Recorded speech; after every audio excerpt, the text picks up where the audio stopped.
किसी पदार्थ के सभी प्रकार के विद्युत और चुंबकीय गुणों के लिए आवेश उत्तरदायी होते हैं। विद्युत और चुंबकीय क्षेत्र में उनका व्यवहार 19वीं शताब्दी में वैज्ञानिक समुदाय के बीच सर्वाधिक चर्चित टॉपिक में से एक था।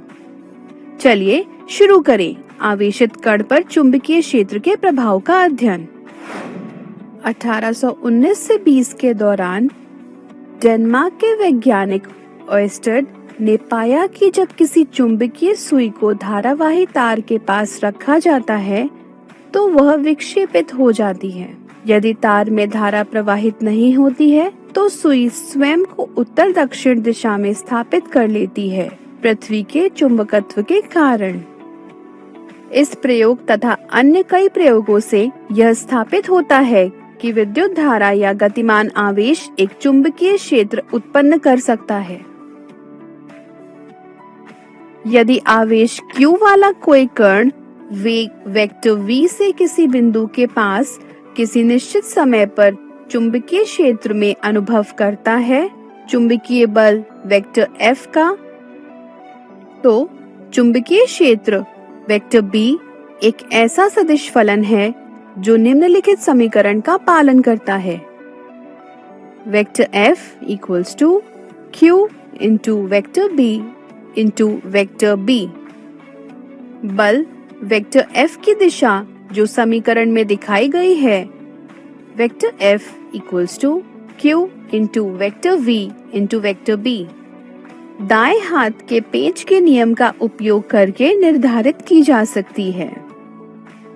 यह स्पष्ट है कि यह बल लंबवत दिशा में कार्यरत होता है, वेग वेक्टर v और क्षेत्र वेक्टर b दोनों के। यदि कोई कण जिसका आवेश q है और ऐसी दिशा में गतिमान है जो थीटा कोण बनाती है चुंबकीय क्षेत्र वेक्टर b से, अर्थात यदि आवेशित कण के वेग वेक्टर v और क्षेत्र वेक्टर b के बीच थीटा कोण है, vector F equals to Q into V into B into sine theta. इसलिए समीकरण को पुनः व्यवस्थित करने पर हम प्राप्त करते हैं B equals to F upon Q into V into sine theta. हम समीकरण से चुंबकीय क्षेत्र वेक्टर B की इकाई ज्ञात कर सकते हैं। B equals to F upon Q into V into sine theta. Vector B की इकाई equals to F newton upon Q coulomb into V metre पर सेकेंड, जो बराबर है न्यूटन अपॉन कूलम मीटर पर सेकेंड। चूंकि कूलम अपॉन सेकेंड एम्पियर के बराबर है, यह बराबर है न्यूटन अपॉन एम्पियर मीटर के। इस इकाई को टेस्ला T कहा जाता है। इसलिए tesla equals to newton upon ampere metre. यदि कोई धनात्मक आवेश एक कूलम का जो चुंबकीय क्षेत्र के लंबवत दिशा में 1 मीटर पर सेकेंड के वेग से गतिमान है, क्षेत्र के किसी बिंदु पर 1 न्यूटन के बल का अनुभव करता है, तो उस बिंदु पर क्षेत्र को 1 टेस्ला कहा जाता है। दाएं हाथ के नियम का उपयोग चुंबकीय क्षेत्र में रेखाओं की दिशा निर्धारित करने के लिए किया जाता है, जो एक सीधे विद्युत धारावाही चालक तार के कारण उत्पन्न होता है। चालक तार विद्युत धारावाही को अपने दाएं हाथ से इस प्रकार पकड़े कि अंगूठा पारंपरिक धारा की दिशा में रहे। चुंबकीय क्षेत्र की रेखाएं तार के परितः एक वृत्ताकार पथ की ओर निर्दिष्ट होंगी, ठीक उसी प्रकार जैसे उंगलियां तार को पकड़ती हैं। चुंबकीय क्षेत्र की रेखाएं बंद पाश बनाती हैं, जैसा कि चित्र में दिखाया गया है।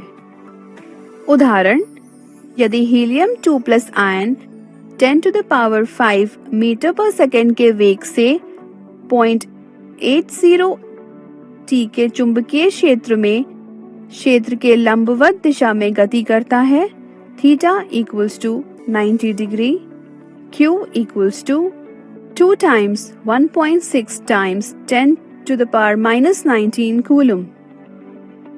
इस आयन पर कार्यरत बल ज्ञात कीजिए।